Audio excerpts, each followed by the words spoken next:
নবী করিম সাল্লাল্লাহু আলাইহি ওয়াসাল্লাম দেখছেন এক বুড়ি দুই তিনটা বোঝা মাথায় উঠায়, ঘাড়ে উঠায়, পড়ে যায়। নবী করিম সাল্লাল্লাহু আলাইহি ওয়াসাল্লামের রহমতের নবীর দৃষ্টি আকৃষ্ট হলো। উঠ থেকে নেমে এগিয়ে গেলেন বুড়ির কাছে। বুড়ি, যাও কই? বুড়ি বলছেন, তুমি কোত্থেকে আসছো? তুমি জানো না আব্দুল্লাহর পুত্র মুহাম্মদ এসেছে সাল্লাল্লাহু আলাইহি ওয়াসাল্লাম। আজার উপায় নাই, আমি আমার নিরাপদ জায়গায় পালাতে চাই। হুজুর বললেন, আমাকে দাও বোঝাগুলি, তোমার একটু আউগিয়ে দিয়েছে। বোঝাগুলি হাতে নিলেন, পথ চললেন। কিছুদিন গিয়ে মহিলা বলল, এটাই আমার নিরাপদ জায়গা, রাখো। রেখে দিলেন। বুড়ি কিছু পয়সা বের করে বলল, নাও কিছু পারিশ্রমিক। হুজুর বললেন, না, আমি কোনো পারিশ্রমিক নেব না। বুড়ির চোখ এত বড় হয়ে গেছে। কাউকে এই দেশে মানুষের উপকার করে বিনা পয়সায়? আশ্চর্য! তুমি পয়সা নেবে না? কে তুমি? আল্লাহর নবী বলেন, বুড়িমা, যার ভয়েতে তুমি কাবা শরীফের নিকট থেকে নিরাপদ জায়গা যেটাকে মনে করেছে এই পর্যন্ত এসেছো, আমি সেই মক্কা নগরীর আব্দুল্লাহর এতিম পুত্র নবী মুহাম্মদুর রাসূলুল্লাহ। বুড়ি বলছেন, মুহাম্মদ সাল্লাল্লাহু আলাইহি সাল্লাম তোমার বিরুদ্ধে নেতৃবৃন্দ এত বাজে কথা বলেছে, আমরা ভুল বুঝেছি। তুমি এত উদার, এত মহৎ, আগে বুঝতে পারি নাই, জানতে পারি নাই। ভুলের মধ্যে ছিলাম, আমি আর কাফের রইলাম না, আমিও মুসলমান হয়ে গেলাম। লা ইলাহা ইল্লাল্লাহু মুহাম্মাদুর রাসূলুল্লাহ। নবীজি মসজিদে হারামে প্রবেশ করলেন। সব নেতারা কলা পাতা, কচু পাতার মতো থরথর করে কাঁপছে। হুজুর জিজ্ঞেস করলেন, ও কুরাইশের নেতারা, আমার কাছে আজ কি ধরনের ব্যবহার তোমরা আশা করো? তারা বললেন, ওদের রূহ কি আছে ভেতরে? সব ঠোঁটের কাছে এসে গেছে। বলছে, মুহাম্মদ সাল্লাল্লাহু আলাইহি ওয়াসাল্লাম, একজন উত্তম ভ্রাতা, একজন উত্তম ভ্রাতুষ্পুত্রের কাছ থেকে যে ধরনের ব্যবহার আশা করা যায়, আমরা সেই ধরনের ব্যবহার আপনার কাছে আশা করি। নবীজি বললেন, কুরাইশের নেতারা শোনো, তোমাদের ব্যাপারে আমি আজ সেই কথাই বলবো যেই কথা বলেছিলেন আমার ভাই ইউসুফ আলাইহিস সালাম মিশরের প্রেসিডেন্ট হিসেবে।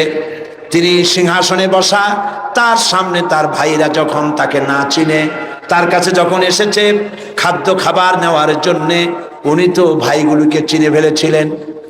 তিনি ওই 11 ভাই যারা তাকে কুয়ায় ফেলেছিল, ওই 11 ভাইয়ের ব্যাপারে আমার ভাই ইউসুফ আলাইহিস সালাম যে কথা বলেছিলেন, তোমাদের ব্যাপারেও আমি আজকে সেই একই কথা বলবো।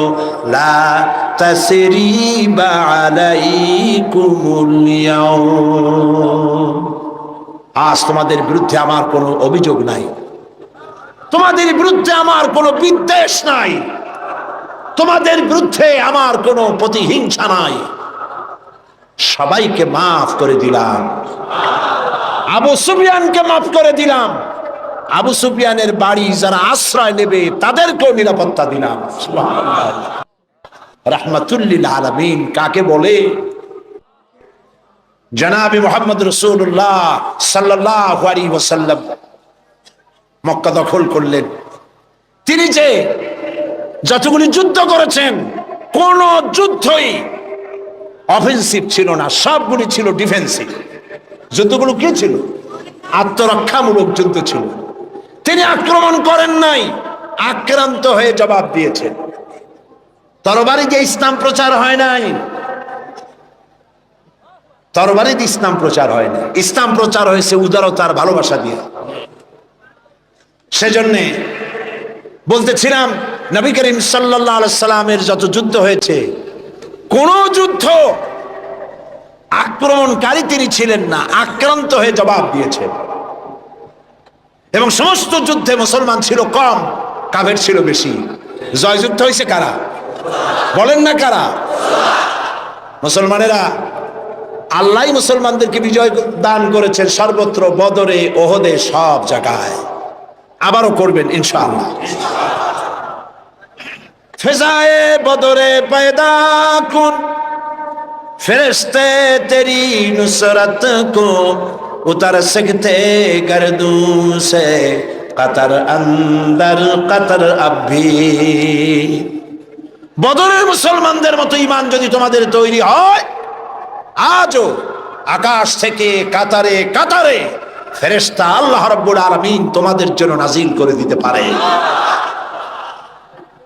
বদরের মাঠে মুসলমান 313 আর কাফের তো অগণিত।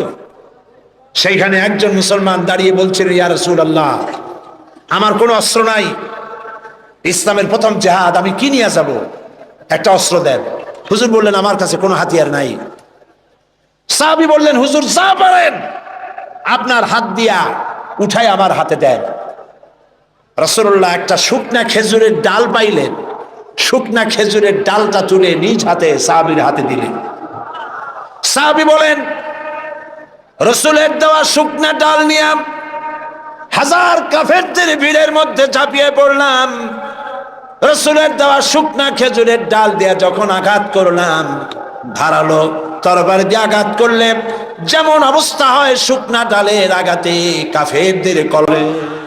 আল্লামা ইকবাল বলেছেন, দস্ত দস্ত দরিয়া ভি না ছোড়ে হামনে, दस्त दस्त दरिया भी न छोड़े हमने, बहर जुल्मत पे दौड़ा दिए घोड़े हमने।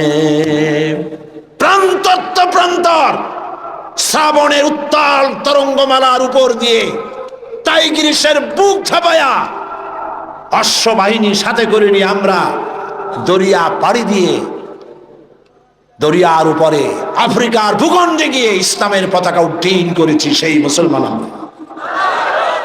সাদ বিন আবি ওয়াক্কাস রাদিয়াল্লাহু তাআলা আনহু 60,000 সৈন্য নিয়ে পারস্যের বহরস নগর অবরোধ করে দরিয়া পাড়ি দিয়ে ওপার যাবেন। বললেন সাহাবীরা, সামনে দরিয়া পারাপারের জন্য কোনো ব্যবস্থা নাই, কি করতে চাও? ইসলাম দরিয়ার এপারে থাকবে না ওপারেও নিবা? সাহাবীরা বললেন, আপনি যেভাবে নির্দেশ করবেন সেনাপতি, আমরা তাই করব। তিনি বললেন, প্রস্তুত হও, অশ্ববাহিনী, উষ্ট্রারোহী, তীরন্দাজ, তরবারিওয়ালা, যে যে অবস্থা আছো আমার সাথে দরিয়া ঝাঁপায় পড়ো। অন্ধকার রাত, দরিয়ায় উত্তল ঢেউ চলছে। এই ঢেউয়ের মধ্য দিয়ে অশ্বারোহী, উষ্ট্রারোহী 60,000 সৈন্যের নেতৃত্ব দিচ্ছেন সাদ বিন আবি ওয়াক্কাস। বললেন, পড়ো আমার সাথে, নাস্তাঈনু বিল্লাহি ওয়া নাতাওয়াক্কালু ওয়া নাতাওয়াক্কালু আলাইহি, হাসবুনাল্লাহু নি'মাল ওয়াকিল, নি'মাল মাওলা ওয়া নি'মান নাসীর। ঐতিহাসিকরা লিখছেন, 60,000 সৈন্য নিয়ে এই দরিয়া পাড়ি দিয়ে নদীর ওপারে চলে যাওয়ার পর তিনি জিজ্ঞেস করলেন, সবাই তোমরা এসেছো কিনা? রাতের আধারে সবাই বললেন, সবাই খোঁজ খবর নিয়ে গুনে দেখলেন একটা ঘোড়াও হারায় নাই, একটা উটও ডুবে যায় নাই, একজন মানুষ হারায় যায় নাই, একজন মানুষের হাতের তরবারিও দরিয়ার ঢেউ ছিটকায়া নেয় নাই।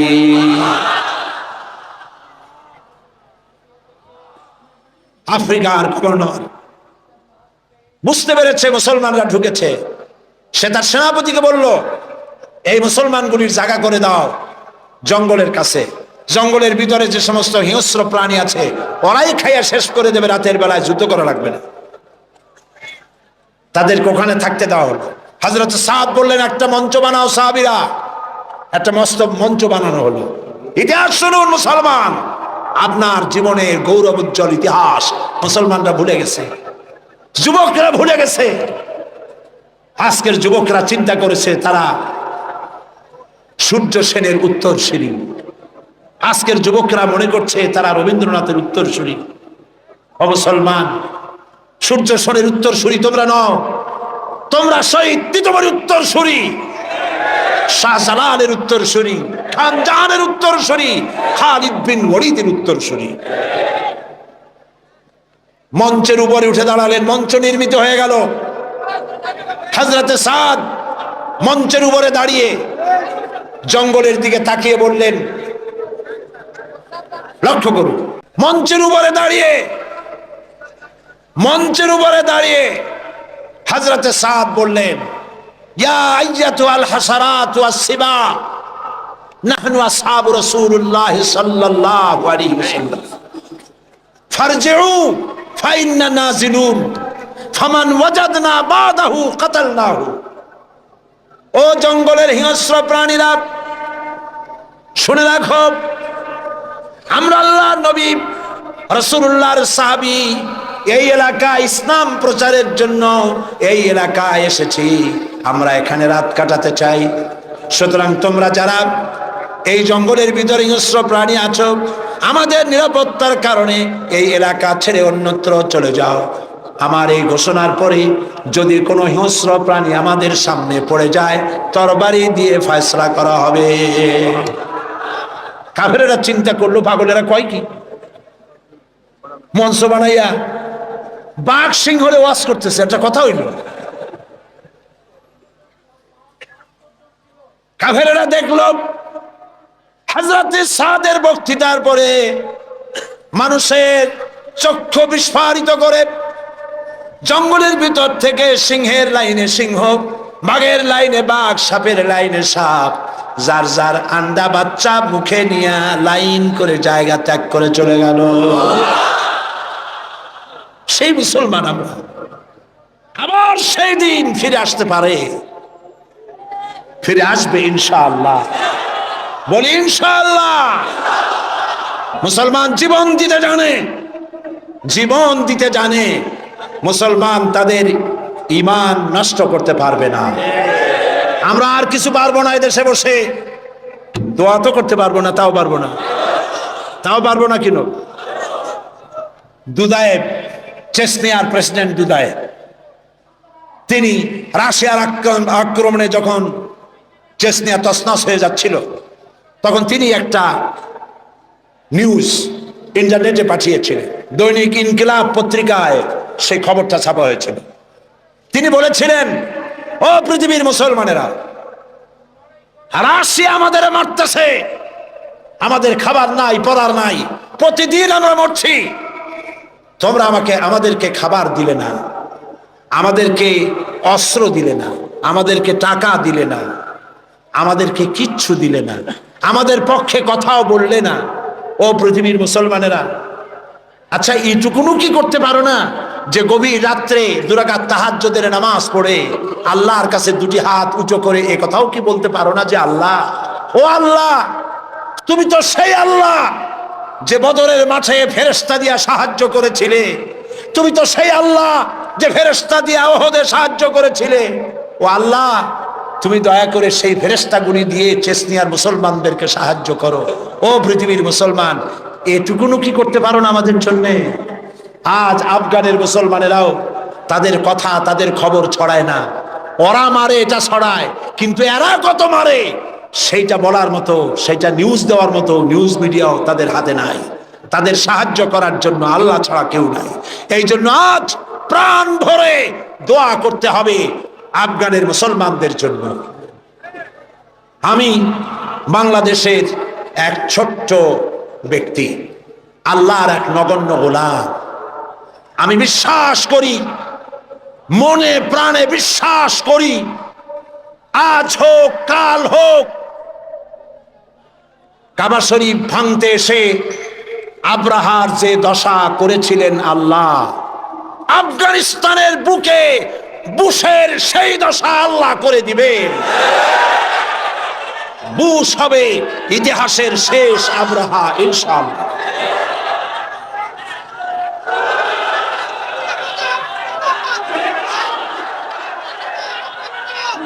সেজন্য আজ আমরা যে হামলা মুসলমানদের উপরে হচ্ছে, আল্লাহর সাহায্য কামনা করব দোয়ার মাধ্যমে। প্রিয় ভাই সব, হজের মৌসুম এলো, মুহাম্মদ সাল্লাল্লাহু আলাইহি সাল্লাম কাবা শরীফের পাশে বসে তেলাওয়াত করছেন, তখনও তার নাম চতুর্দিকে ছড়ায় নাই। ওরা ছড়াচ্ছে পাগল বলে, জেনে ধরা রুগী বলে, কাহেন বলে, সাহের বলে, গণক, জাদুকর, পাগল এই সব ছড়াচ্ছে। আর আল্লাহ পাক বলছেন ওয়ারাফানা লাকা যিকরাক, ওয়ারাফানা লাকা যিকরাক, ও নবী আপনার প্রশংসার দিগন্তকে বিশ্বব্যাপী উন্মোচিত করে দেব আমি আল্লাহ রাব্বুল আলামিন। দেখেন আল্লাহর হিকমত।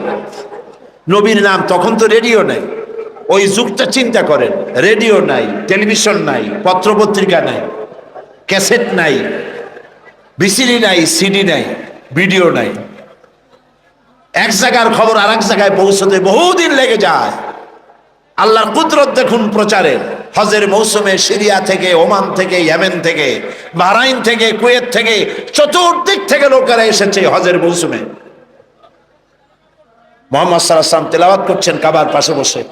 আবু জাহেল তাবুতে গিয়ে বলছে, এই লোকেরা শোনো, আমাদের দেশে একটা জেনে ধরা রুগী, আত পাগলা টাইপের লোক, নাম তার মোহাম্মদ। বলেন নাউযুবিল্লাহ। ও গালি দিয়ে শোনাচ্ছে, লোকটি পাগল হয়েছে। ওই যে দেখা যায় কি যেন পড়তেছে, তার কাছেও যাবে না, শুনবাও না কি বলে। এরা তো নাম জানতো না, আবু জাহেল নামটা শোনাই দিয়েছে। লোকেরা মনে করলো এরা হলো কুরাইশদের নেতা। পাগলের কাছে যেতে নিষেধ করেছে, কি বলে তা শুনতে নিষেধ করেছে। ঠিক আছে, শুনবো না। কানের মধ্যে 2 আঙ্গুল ঢুকাই দিছে, কিন্তু পাগলটা কেমন তা তো একটু দেখে আসে। এরা পাগল দেখতে গিয়েছে। কাবার পাশে এসে নবীজির চেহারা মোবারকের উপরে যখন নজর পড়েছে, নিজেদের মুখ থেকে বেসাখতা স্বগতোক্তি নিজেদের মুখ থেকে বেরিয়ে গেল, পাগল কি এত সুন্দর হয়? আমরা তো পাগল দেখেছি আমাদের দেশে, মাথার চুল থাকে উস্কো খুস্কো, দাঁতে থাকে ময়লা, জামার বোতাম নিচেরটা থাকে উপরে, কাপড় চোপড় অবিন্যস্ত। পাগল তো আমরাও দেখেছি। এত সুন্দর মানুষ, তা কি কোনোদিন পাগল হতে পারে? কত সুন্দর! যার কথা আপনারা শুনতে এসেছেন, গৌতম বুদ্ধ বলেন, শ্রীকৃষ্ণ বলেন, কনফুসিয়াস বলেন, জরথুস্ট বলেন, গুরু নানক বলেন, পৃথিবীর কোন নেতার জীবন ইতিহাস ঐতিহাসিক ভিত্তি নাই। জীবনের 2-4টা ঘটনা আছে মাত্র, আর কিছু নাই। টেস্ট করুন, পড়েন, পড়াশোনা করেন। পৃথিবীর যত নেতা আছে, সমগ্র জীবনের কাহিনী খুঁজে পাওয়া যাবে না। একমাত্র নবী মুহাম্মদ রাসূলুল্লাহ প্রাণ ভরে পড়েন সাল্লাল্লাহু আলাইহি ওয়াসাল্লাম, যার জন্ম ধাত্রী মাতা, জন্ম কেমনে হলো, ধাত্রী মাতা, লালন পালন, শৈশব, কৈশোর, যৌবন, বিবাহ, হিজরত, নবুয়ত, যুদ্ধ বিগ্রহ, কেমনে হাসি দিতেন, কেমনে কথা বলতেন, মাথার চুল, মুখের দাড়ি কয় গাছ পেকেছিল, কত গাছা কাঁচা ছিল, কিভাবে খানা খেতেন, কিভাবে টয়লেটে যেতেন, কিভাবে স্ত্রীর সঙ্গে সম্পর্ক রক্ষা করতেন, কিভাবে বাচ্চাদের সাথে ব্যবহার করতেন, কেমনে রাষ্ট্র চালাতেন, কেমনে যুদ্ধ করতেন, ছোট্ট তুচ্ছ জিনিস থেকে শুরু করে রাষ্ট্র পরিচালনা পর্যন্ত জীবনের সব কথা লিপিবদ্ধ হয়েছে। পৃথিবীতে এমন একজনও নাই, একজনই আছেন, জনাবে মুহাম্মদ রাসূলুল্লাহ সাল্লাল্লাহু আলাইহি ওয়াসাল্লাম। শামাইলে তিরমিজি বাংলা হয়ে গেছে। মেহেরবানি করে পড়েন, মেহেরবানি করে পড়েন, পড়ে দেখুন রাসূলুল্লাহর জীবনে কেমনে খানা খাইতেন, কেমনে হাঁটতেন, কেমনে বসতেন, কেমনে হাসতেন, কেমনে কাঁদতেন, সব লিপিবদ্ধ হয়েছে, কোনো কথা বাদ পড়ে নাই। সুবহানাল্লাহ। কারণ পৃথিবীর নেতারা তাদের জীবন 2 ভাগে বিভক্ত। একটা হচ্ছে পার্সোনাল লাইফ, আর একটা হচ্ছে প্রাইভেট, কি বলে, public life. Public character, personal character. চরিত্রটা 2 রকম, ব্যক্তিগত চরিত্র আর মানুষের সামনে দেখাবার মতো আরেকটা চরিত্র। নবী করিম সাল্লাল্লাহু আলাইহি ওয়াসাল্লামের চরিত্র এরকম ছিল না। কোন নেতা এই সাহস করবে না তার স্ত্রীকে বলার, স্ত্রীর কাছেই তার স্বামীর সমস্ত দুর্বলতা স্ত্রীর জানা থাকে। কথা ঠিক কিনা? কে সাহস করবে তার ড্রাইভারকে বলবে তার স্ত্রীকে বলবে, তার বন্ধুদেরকে বলবে, আমার ছাত্র জীবন থেকে শুরু করে এই পরিণত বয়স পর্যন্ত যা যা যেখানে যা করেছি দিনে রাত্রে সব বলে দাও মানুষের কাছে। পারবে না? পারবেন বিশ্ব নবী মুহাম্মদ রাসূলুল্লাহ সাল্লাল্লাহু আলাইহি ওয়াসাল্লাম।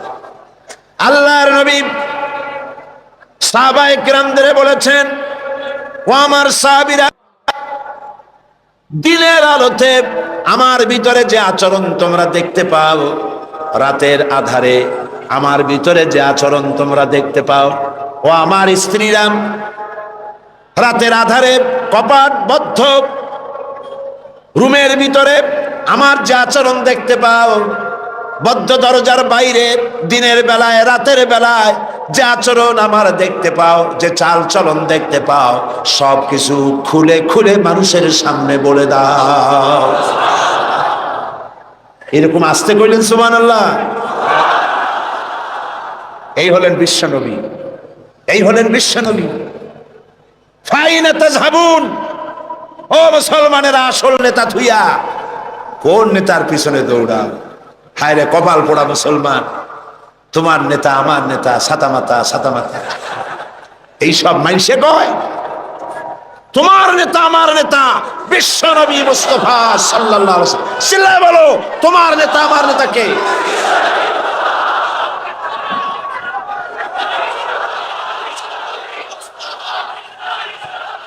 জনাবে মুহাম্মদ রাসূলুল্লাহ, জনাবে মুহাম্মদ রাসূলুল্লাহ। সবাই বলেন সাল্লাল্লাহু আলাইহি ওয়াসাল্লাম। সুবহানাল্লাহ, কি চরিত্র, কি সুন্দর। হযরত আনাস রাদিয়াল্লাহু তাআলা আনহু 8.5 বছরের কিশোর, একেবারে বাচ্চা না, 8.5 বছরের কিশোর মুহাম্মদ সাল্লাল্লাহু আলাইহি ওয়াসাল্লামের খেদমতে নিয়োজিত হয়েছেন। আপনারাই বলেন, 8.5 বছরের ছেলে, সে কি সব কথা বোঝে? তারা যদি বলা হয় গরম পানি আনো, সে তো ফ্রিজের পানি নিয়ে আসবে, বুঝতে পারবে না। স্যান্ডেল আনো, আনবে জুতা। বিছানা বিছাও, বিছানা উঠায় থবে। ছোট্ট মানুষ তো, ভুল হইতেই পারে। সে আনাস রাদিয়াল্লাহু তাআলা আনহু কি বলছেন রাসূল সম্পর্কে, আহারে। হযরত আনাস বলেন, 8.5 বছর বয়স থেকে নিয়ে একটানা 10 বছর পর্যন্ত নবী মুহাম্মদ রাসূলুল্লাহ সাল্লাল্লাহু আলাইহি ওয়াসাল্লামের খাদেম হিসেবে হুজুরের সাথে থাকার সৌভাগ্য আমার হয়েছিল। 10টি বছরের ভিতরে একটি বারের জন্য আল্লাহর নবী আমাকে চোখ রাঙায়া ধমকের সুরে একবারও বলেন নাই, আনাস এটা কেন করেছো অথবা এটা কেন করো নাই। সেই হযরত আনাস বলেন, একবার নিয়ে গেলাম রাসূলকে আমার বাড়ি দাওয়াত খাইতে। হুজুর সাল্লাল্লাহু আলাইহি ওয়াসাল্লাম আমার বাড়িতে খানা খেয়ে বাইরে বেরিয়েছেন। ওটা ছিল পূর্ণিমার রাত। আমার মা বাইরে এসে একবার পূর্ণিমার চাঁদের দিকে তাকান, আর একবার রাসূলের চেহারার দিকে তাকান, বারবার তাকাতাকি করছে। আমি প্রশ্ন করলাম, মা, পূর্ণিমার চাঁদ আর রাসূলের চেহারায় বারবার তাকাইয়া দেখো কি? মা আমার বলল, আনাস রে, আমি পূর্ণিমার চাঁদ আর রাসূলের চেহারার সঙ্গে কম্পেয়ার করতেছিলাম, তুলনা করতেছিলাম। আমার মনে হলো নবীজি যখন ঘরের থেকে বাইরে নেমেছেন, নবীজির চেহারার সামনে, নবীজির চেহারার সৌন্দর্যের সামনে পূর্ণিমার চাঁদ যেন ম্লান হয়ে গিয়েছে। পূর্ণিমার চাঁদের মধ্যে কলঙ্ক কালিমা আছে, আল্লাহর নবীর চেহারার ভিতরে কোনো কালিমা দেখতে পেলাম না। রাসূলুল্লাহর এই চেহারা দেখে বিভিন্ন দেশ থেকে আগত কাফেরেরা হুজুরের চেহারা দেখে পাগল হয়ে গেছে। তারা নিজেরাই বলতেছে, পাগলের সুরত এইরকম হয় নাকি? অসম্ভব, নিশ্চয়ই এই লোকটি পাগল নয়। আচ্ছা কি বলে শুনি। কানের মধ্যে তো আঙ্গুল দেওয়া ছিল, আঙ্গুল বাইর করে বেড়াইছে। নবীজি তেলাওয়াত, হুজুর সাল্লাল্লাহু আলাইহি ওয়াসাল্লাম তেলাওয়াত করছেন। ভালো কারি যারা, সুন্দর গলার আওয়াজ আল্লাহ যাদেরকে দান করেছেন, সেই সুন্দর গলার আওয়াজ দিয়ে যখন তেলাওয়াত করে কারি, কেমন লাগে? খারাপ লাগে না মজা লাগে? এই যে আব্দুর রহমান আস-সুদাইস, শেখ আব্দুর রহমান আস-সুদাইস, ইমাম খতিব মসজিদুল হারাম মক্কা আল মুকাররমা, আব্দুর রহমান আল হুজাইফি ইমাম খতিব মসজিদ আন নববিয়া শরীফ মদিনা আল মুনাওয়ারা। সুবহানাল্লাহ। এইসব কারীদের তেলাওয়াত কেমন লাগে? কারি আব্দুল সামাদ আব্দুল বাসেত, একজন আমেরিকা আমাকে বলেছিল যে কারি আব্দুল বাসেত যখন তার মায়ের পেট থেকে দুনিয়া আসছিল, তার মা যে কত কত কেজি মিশ্রি তারে খাওয়াইছিল, চিনি খাওয়াইছিল আল্লাহই জানে।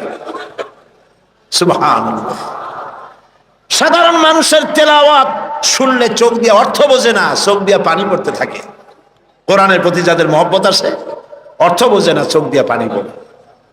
এ কোনো সাধারণ কারি নয়। এখন তেলাওয়াত করতেছেন তিনি যার উপরে কোরআন নাজিল হয়েছে। সুবহানাল্লাহ।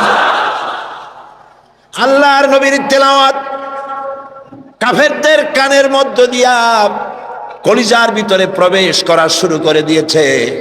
বাইরের থেকে যে লোকগুলি আসলো নবীজির মুখে তেলাওয়াত শুনে নিজেদের অজান্তেই তাদের মুখ থেকে বেরিয়ে গেল লা ইলাহা ইল্লাল্লাহু মুহাম্মাদুর রাসূলুল্লাহ সাল্লাল্লাহু আলাইহি ওয়াসাল্লাম।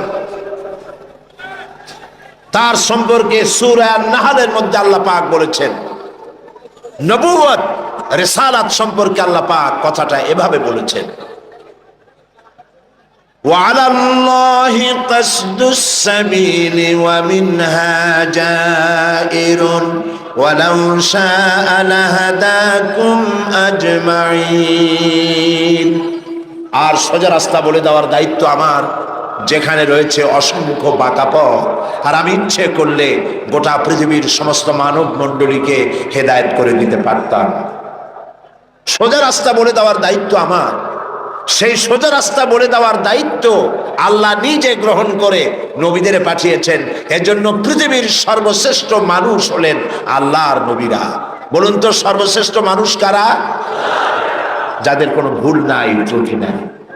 দুনিয়ায় যত নেতা এসেছেন সমস্ত নেতা কথা বলেছেন, সংগ্রাম করেছেন নিজের দেশের জন্য, সংগ্রাম করেছেন, লড়াই করেছেন, জেল খেটেছেন, কষ্ট করেছেন, বক্তব্য রেখেছেন নিজের দলের জন্য, দেশের জন্য, নিজের ভাষার জন্য, নিজের আঞ্চলিক এলাকার জন্য। ঠিক কিনা বলেন?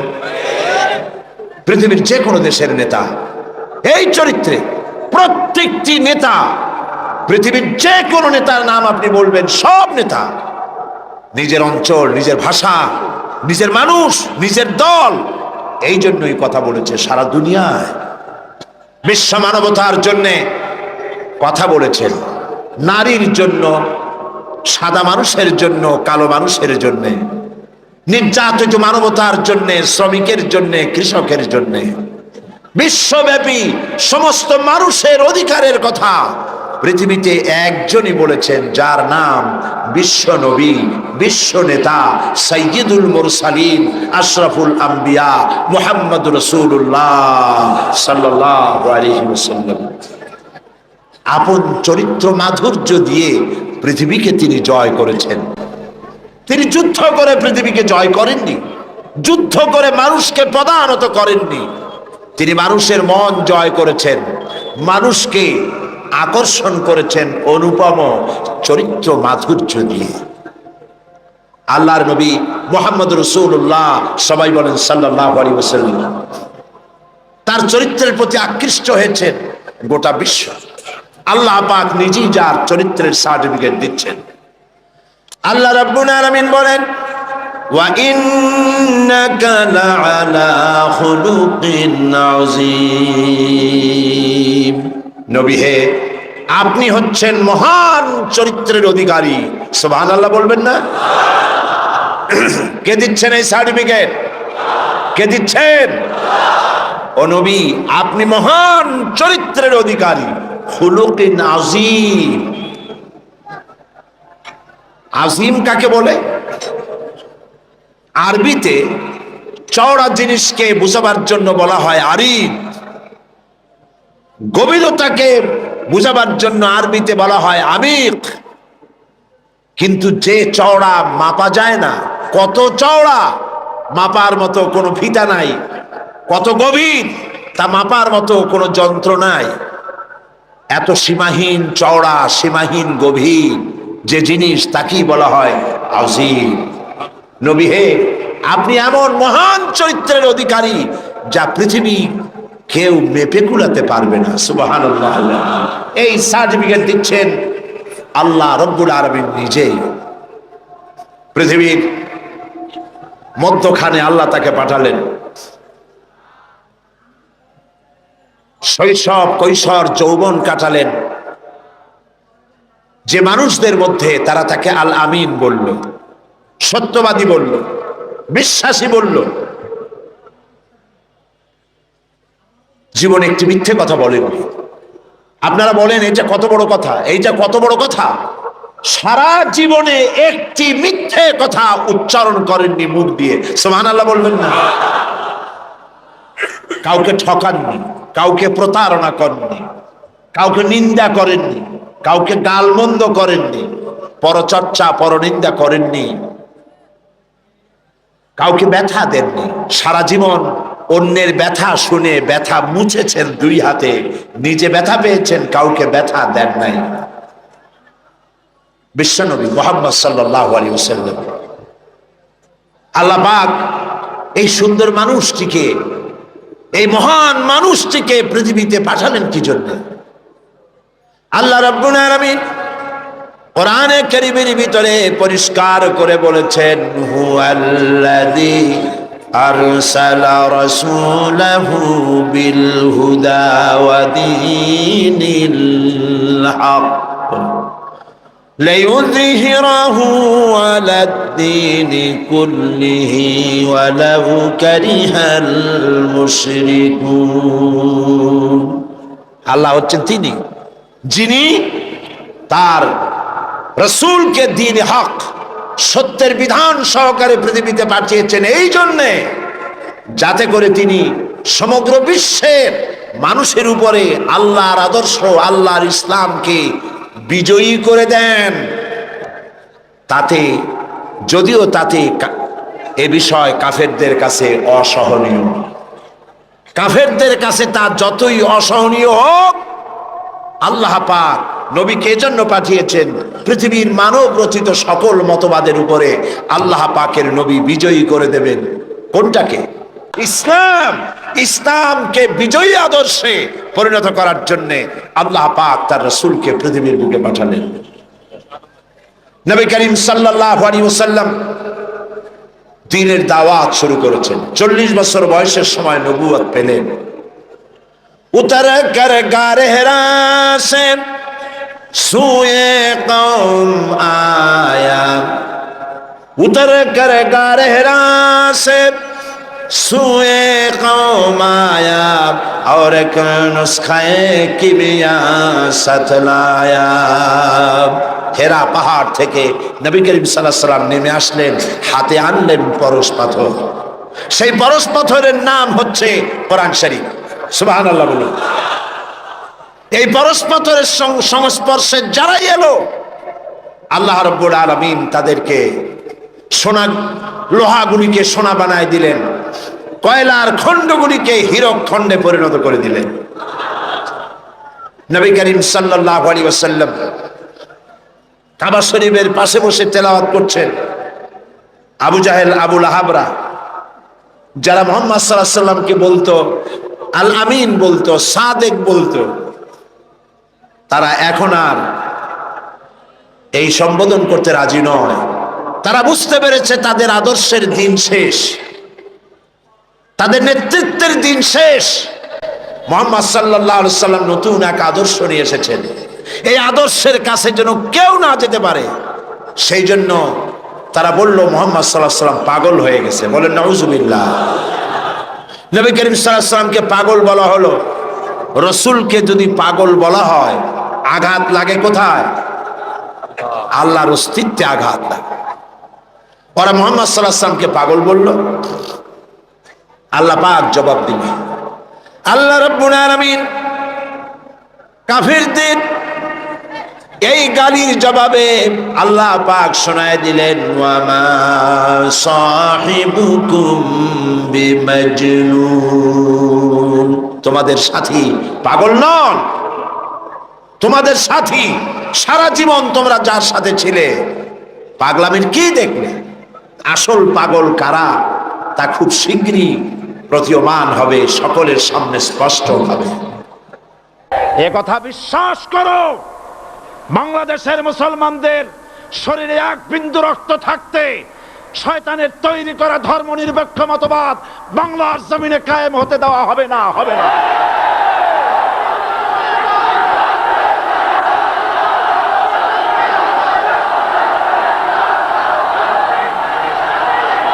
রাসূল করিম সাল্লাল্লাহু আলাইহি ওয়াসাল্লাম কোরআন প্রতিষ্ঠার জন্য আন্দোলন করেছিলেন।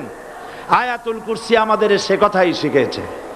আল্লাহ রাব্বুল আলামিন বলেন, আল্লাহু লা ইলাহা ইল্লা হুয়াল হাইয়ুল কাইয়ুম। প্রাণ খুলে পড়েন, আল্লাহু লা ইলাহা ইল্লা হুয়াল হাইয়ুল কাইয়ুম। আল্লাহ হচ্ছেন তিনি, যিনি ছাড়া কোনো ইলাহ নাই, আইনদাতা নাই, বিধানদাতা নাই। আমরা মানুষের তৈরি করা আইন মানি না। 12 কোটি মুসলমানের দেশে আইন তৈরি করবে মানুষ, আমরা মানব না। পার্লামেন্টে তৈরি হতে হবে কোরআন দিয়ে, পার্লামেন্টে আইন তৈরি হতে হবে কোরআন দিয়ে। সুতরাং ভয় যতই পান আর যতই ষড়যন্ত্র করেন, 4 দল যখন একত্রিত হয়েছে, ঐক্যবদ্ধ থাকবে, সরকার ঐক্যবদ্ধভাবে গঠন হবে, নির্বাচন ঐক্যবদ্ধভাবে হবে এবং কোরআন হবে, আল কোরআনের পার্লামেন্ট হবে বাংলাদেশে।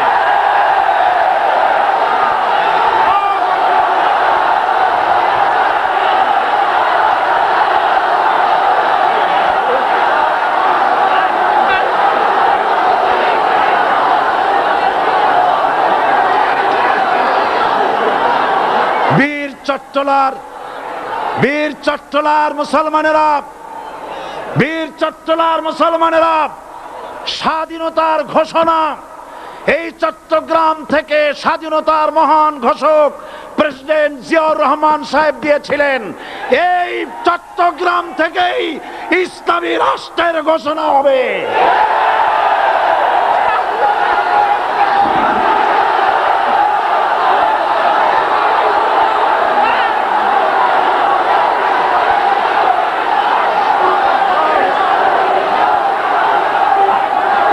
আশাবাদী আপনারা অবশ্যই তা পারবেন। আমি 100% বিশ্বাস করি ইনশাআল্লাহ। কারণ যে ষড়যন্ত্রের মোকাবেলা করে স্থানীয় রাজনৈতিক দলের নেতৃবৃন্দ কোরআনের মাহফিল সিনায় এনেছেন, আমি প্রথম দিনই বলেছি চট্টগ্রাম তাফসিরুল কোরআন মাহফিল কোন রাজনৈতিক দলের প্রতিনিধিত্ব করে না।